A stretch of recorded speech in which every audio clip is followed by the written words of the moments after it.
I stood there amidst the shimmering light of crystal glasses clinking together, their sharp tinkling sound like a symphony of artifice.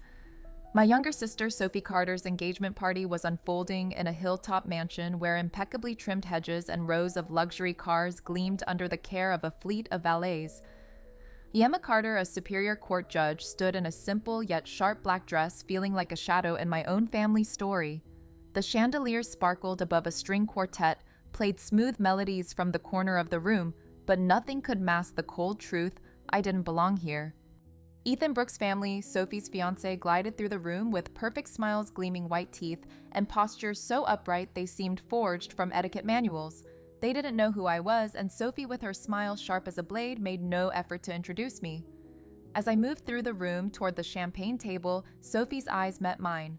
She tilted her head just slightly enough for me to catch that her smile wasn't a greeting. It was a silent declaration of war, a whisper that said, "You shouldn't be here." Then she leaned into her group of friends, covering her mouth with a hand adorned with a sparkling ring, and murmured something. They turned their eyes, scanning me with curiosity, amusement, and then a fleeting hint of disdain. Those looks were familiar.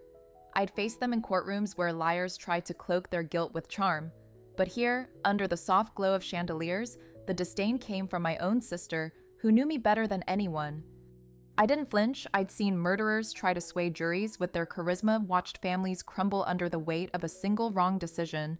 But standing here amid the fake laughter and judgmental glances, I realized a bitter truth. The deepest betrayal doesn't come from strangers. It comes from those who know exactly where to strike to wound you most. Sophie, in her glittering gown and perfect smile, had long mastered her power, the power of charm, of a glance, of rendering others invisible.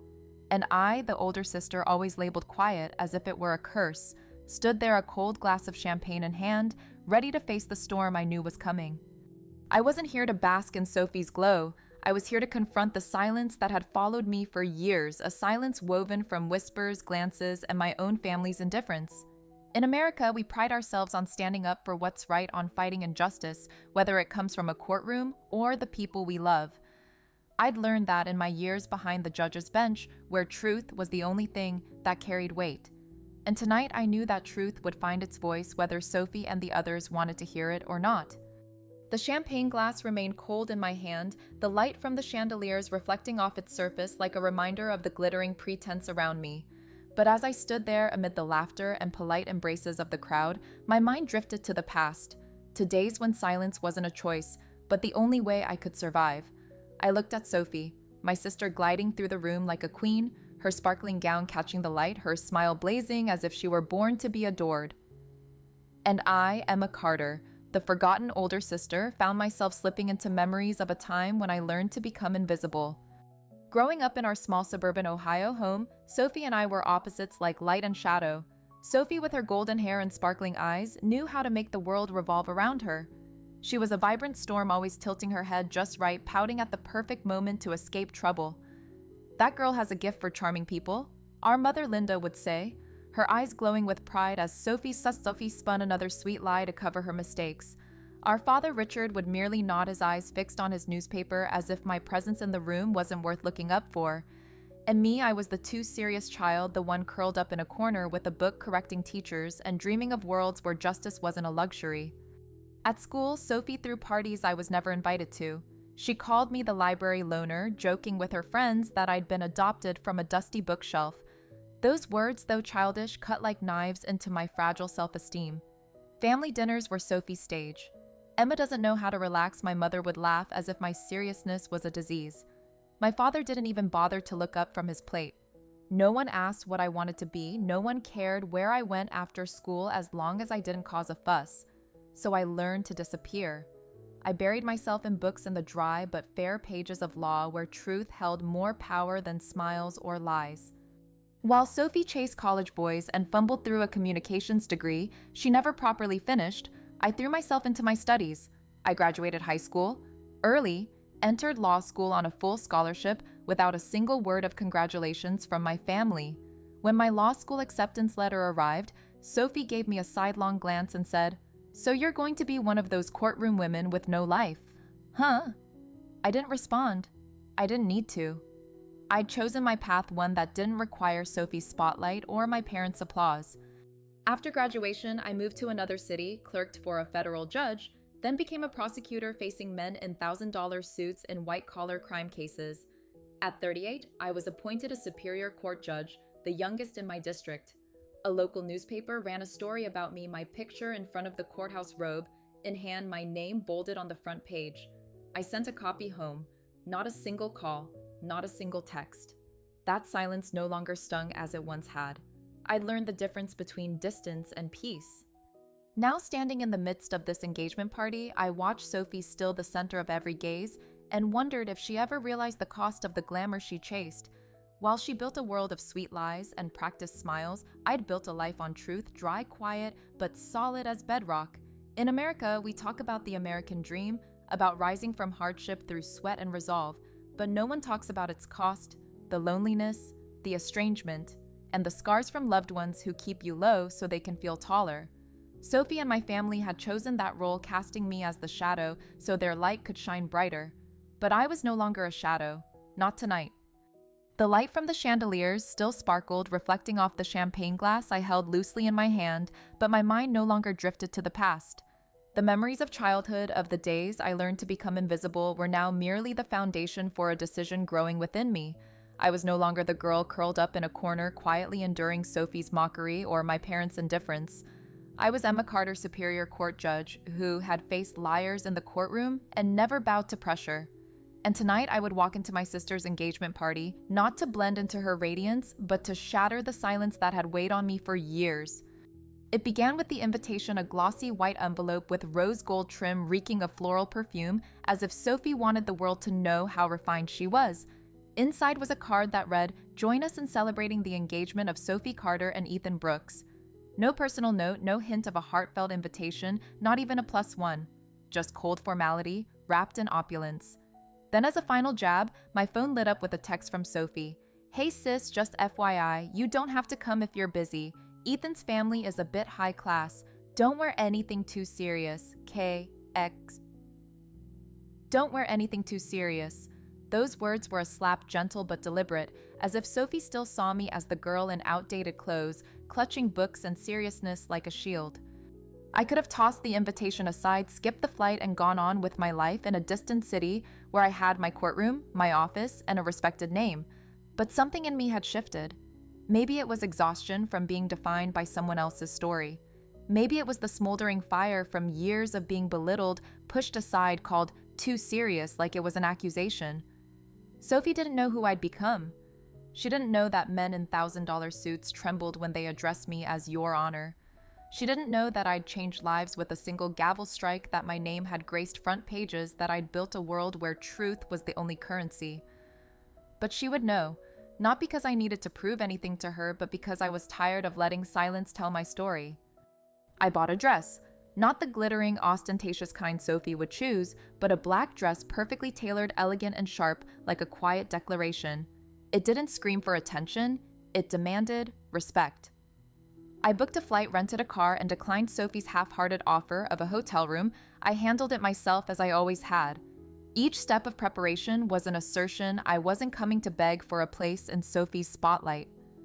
I was coming to face the truth, to stand tall in a room full of contemptuous glances, and to remind myself that I was no longer the girl pushed to the margins.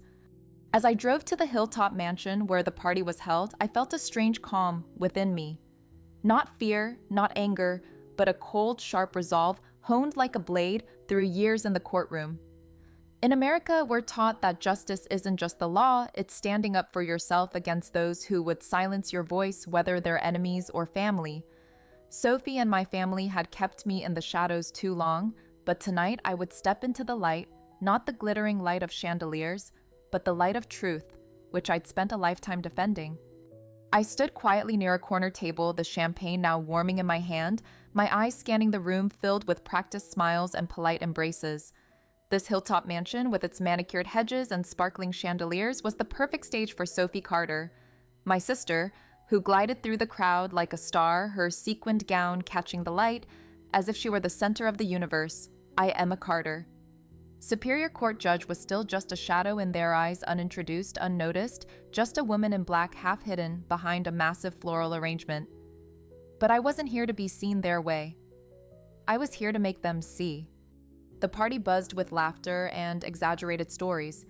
Ethan Brooks' family moved through the room with the confidence of those born into privilege, their teeth gleaming, their postures rigid as if performing perfection. My parents, Richard and Linda, were across the room blending into the crowd. My mother wore a dress too youthful for her age, sporting the necklace I'd given her years ago, which she'd never thanked me for. When her eyes met mine, she paused, offered a polite smile, as if I were a distant acquaintance, then turned away, resuming her conversation with friends. My father, as usual, was present, but absent, his face as blank as those childhood evenings when he barely looked up from his plate. No one approached me. No one asked who I was. I'd become a decoration, a solitary woman in black out of place among the paired champagne flutes and pastel photo ops. Then Sophie found me. She approached resplendent in her role as hostess, her red lips curving into a practiced smile, her soft hands gesturing as if performing. "Well, look who's here," she said, her voice sweet but cold as a velvet-sheathed blade. "I didn't think you'd show. I figured these kinds of parties weren't your thing." I gave a faint smile, the one I'd honed in courtrooms, sharp and unyielding.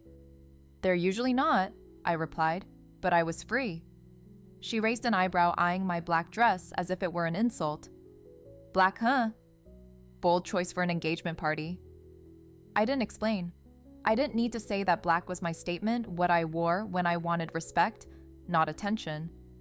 I figured someone needed to ground the color palette. I said, my voice light but pointed.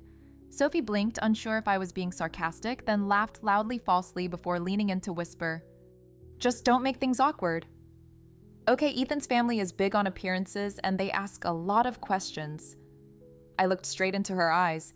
Then they might get honest answers. She laughed, but it didn't hide her unease. Then she glided off, resuming her performance, leaving me with the familiar silence. Dinner passed, and I sat alone, my smoked duck plate growing cold before me. Ethan Brooks approached tall, polished, with the smile of a politician who'd practiced in front of a mirror. "Emma Wright?" he asked, his tone friendly but lacking sincerity. "Sophie's sister?" I nodded. "That's right." He smiled, but it didn't reach his eyes. "Sophie doesn't talk much about you. I wasn't sure if you two were close." I tilted my head calm. "We're sisters." He chuckled, but his eyes betrayed confusion. "Sophie said you do something with law, right?" I looked straight at him, unhurried. "Something like that." He didn't press further, and I knew Sophie had painted a skewed version of me, maybe an office worker, a clerk, anything but the truth. I let him keep that assumption. The truth, like a verdict, didn't need to be rushed. Then came the speeches. Sophie's friends stood giggling through stories of childhood memories and saccharine compliments. Sophie basked in it, soaking up the spotlight as if born to be worshipped. I sat at the back, nearly hidden behind a vase of white orchids, with no intention of standing out. They'd made it easy, no one noticed me. No one asked who I was. A lone woman in black out of place among the couples and perfect photos.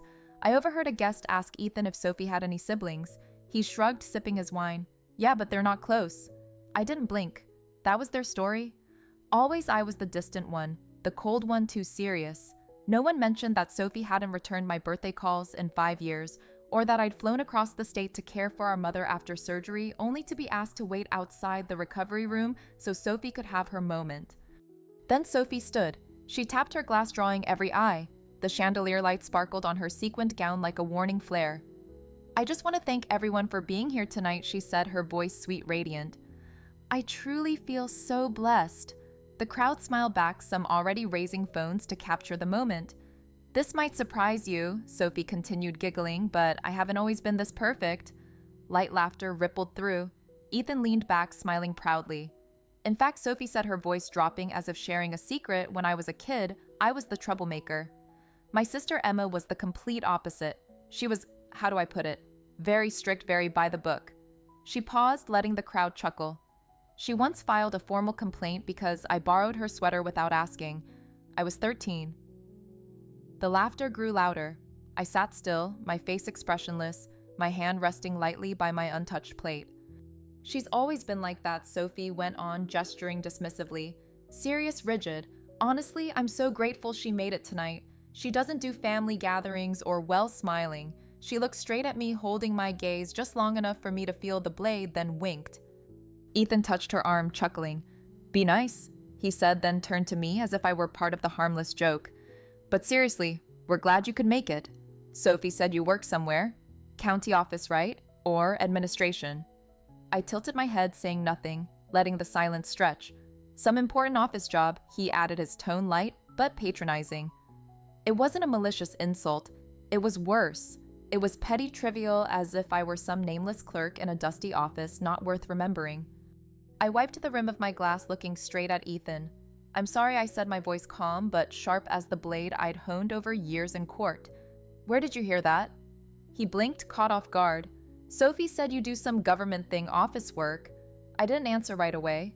I let the moment linger, let the pressure weigh on his confidence. That's not accurate, I said, my voice even. Sophie laughed, but it was a nervous sound this time. Oh, come on, Emma, don't make a big deal out of it. I turned to her, my gaze unwavering. I don't work in an administrative office, I said. Then, with the clarity of a final ruling, I looked back at Ethan. I'm a judge. Superior Court, District 11. The room fell silent, a thick, heavy quiet, as if the entire space had inhaled and forgotten to exhale. From a nearby table, a voice broke through, small but clear.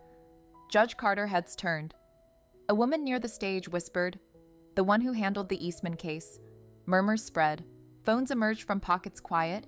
Google searches began under linen tablecloths. A man adjusted his tie, flustered. Another woman lowered her head, embarrassed for laughing at me moments earlier. Sophie stood there, her smile crumbling, not angry, not defiant, just a cornered animal. I didn't know you were still doing that, she mumbled. I thought you'd quit. I didn't respond. I didn't need to. In America, we believe the truth is a fire that can burn through lies no matter how they're dressed in sequins or smiles. Sophie had built a narrative where I was the dull, insignificant sister, but tonight I turned that story on its head. Not by shouting or making a scene, but by letting the truth speak sharp, unrelenting, undeniable. The room still hummed with the silence I'd left behind, a silence sharper than any words I'd heard in court. Sophie's eyes, no longer sparkling with confidence, flickered like a candle in the wind. Ethan, her fiancé, stood frozen, his hand no longer on her back, his gaze betraying confusion as if he'd just seen a painting and realized it held an entirely different image. My parents. Richard and Linda sat across the room, my mother's face blank with her lips slightly parted, and my father, for the first time in my memory, looking pale as if the truth had slapped him across the face. The guests around them whispered, phones flashing with hasty searches, and the murmurs rippled like waves. Judge Carter, the Eastman case. That ruling made national news. The pieces of my identity, which my family had never bothered to uncover, now filled the room like an unassailable verdict. I stood unhurried, undramatic, with the calm of someone who knew every step carried weight. I folded my napkin, placed it gently beside my untouched plate, each movement deliberate, as I'd learned to be when issuing rulings in court. My eyes met Ethan's one last time. When people don't ask questions, I said, my voice low and clear, they shouldn't be surprised by the answers. Sophie opened her mouth, but no words came out. She looked to our parents as if seeking salvation, but they sat there trapped in a truth they'd never prepared to face. I walked through the room, past the furtive glances and vanished smiles, past the faces that had mocked me just minutes before. No drama, no explanations needed. The truth had done its work, sharp and uncompromising, like the gavel I wielded in court. I didn't stay for dessert. Nothing could be sweeter than the silence I left behind, not the silence of submission, but the silence of strength of a woman who had stood up and claimed her worth without asking permission. Outside, the night air was cool, crisp, as if the world had been cleansed of the room's artifice. I walked down the gravel path, my footsteps steady, each one a beat of freedom. My phone buzzed once, then again. A missed call from my mother. 2 texts from Sophie. You should have told me. Why did you have to embarrass me like that? As if the truth were a weapon, as if stating who I was when asked was an attack. I didn't reply. They'd never asked who I was all these years. They'd assumed built a diminished version of Emma Carter to make themselves feel bigger. And when the truth erupted, they didn't feel remorse. They felt exposed. I wasn't angry. Not anymore. There was a time I'd craved recognition, a place in my family's proud embrace. But somewhere along this journey, I'd stopped needing it. I'd built my life not with sweet lies or charming smiles, but with quiet, steady, unglamorous work. I'd earned every inch of this life, no shortcuts, no applause, no family name pulling strings, just work. The work of a judge where truth is the fire that burns through deceit, where justice isn't just a concept, but a commitment. As I slid into my car, the mansion's lights still spilled through the windows, but they no longer touched me. I imagined the room behind me, Sophie scrambling to rewrite the narrative, Ethan realizing the limits of his smugness, and my parents sitting in silence, unsure how to comprehend the daughter they'd never bothered to know. But I didn't need their understanding anymore. They hadn't failed to see me because I was invisible. They'd failed because they'd never looked. I started the car, the headlights cutting through the dark, and drove away, not looking back. The road stretched ahead, opening into a world where I didn't need to prove myself to anyone. In America, we believe in standing up for ourselves and fighting to be heard, whether the adversary is a system or your own family. I'd done that tonight, not by shouting, but by letting the truth speak. And as I merged into the night, I knew something had changed, not because I demanded it, but because the truth has a way of shaking the air quietly, but permanently. This story proves a truth: when power is used to stifle the truth, a steady voice can rewrite the rules. Sophie and her family tried to keep Emma in the shadows, but by standing up and claiming her worth, Emma shattered the cycle of injustice they'd built. The lesson for us all is this: never let anyone silence your voice. Fight, stand tall, for that is the American way, resilient, uncompromising, and always reaching for the truth.